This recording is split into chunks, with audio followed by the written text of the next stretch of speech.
Good morning po mga kasisi. So bagong update po ni Boss Mita sa ating system. So karamihan po kadalasan po mga loads, meron po tayong mga violation at saka issue na hindi natin nakikita sa ating professional dashboard.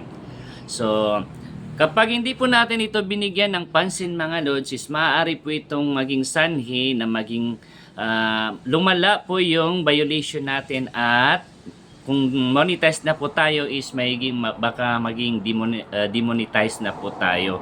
At kung hindi naman tayo monetize guys, so mahirap na po tayo monetize o ma-invite ni Meta kapag hindi po natin ito naayos. So ito guys, hindi siya basta-basta nakikita sa ating professional dashboard, sa ating recommendable profile.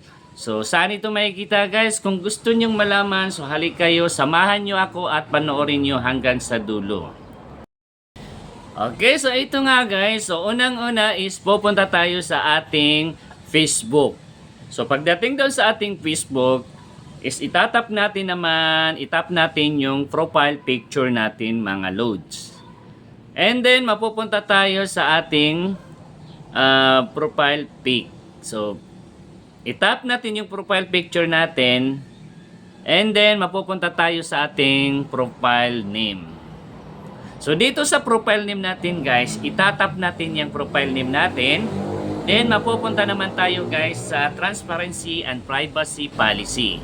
So dito guys, itap natin itong transparency and privacy policy.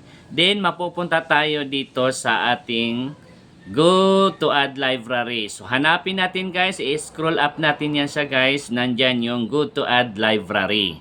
So pagdating dyan, so itap naman natin yung go to add library. Then mapupunta tayo sa system status. So scroll up ninyo guys. So hanapin ang system status. So dyan sa system status guys, so makikita natin, itap natin yan guys, then makikita po natin dyan ang C details. And then sa C details na yan guys, so itap natin yan siya guys, and then mapupunta naman tayo sa, makikita natin yung lahat ng mga nandyan, yung add library.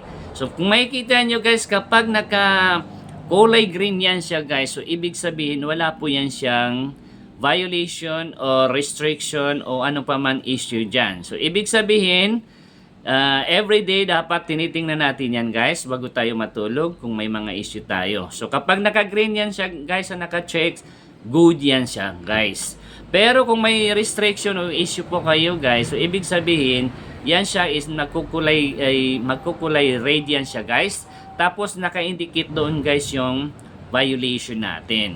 So ganun lang guys. So kapag meron kayong violation guys, then puntahan nyo yung post ninyo, din i-delete nyo doon. Tapos pagkatapos guys, punta naman kayo sa settings, din hanapin nyo ang activity log, then i-delete nyo sa trash.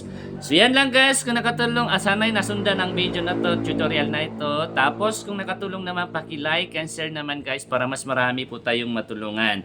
At kung wala po kayong naka-follow sa akin, paki-follow naman po ako para more tips and tutorials. So that's all guys, good morning!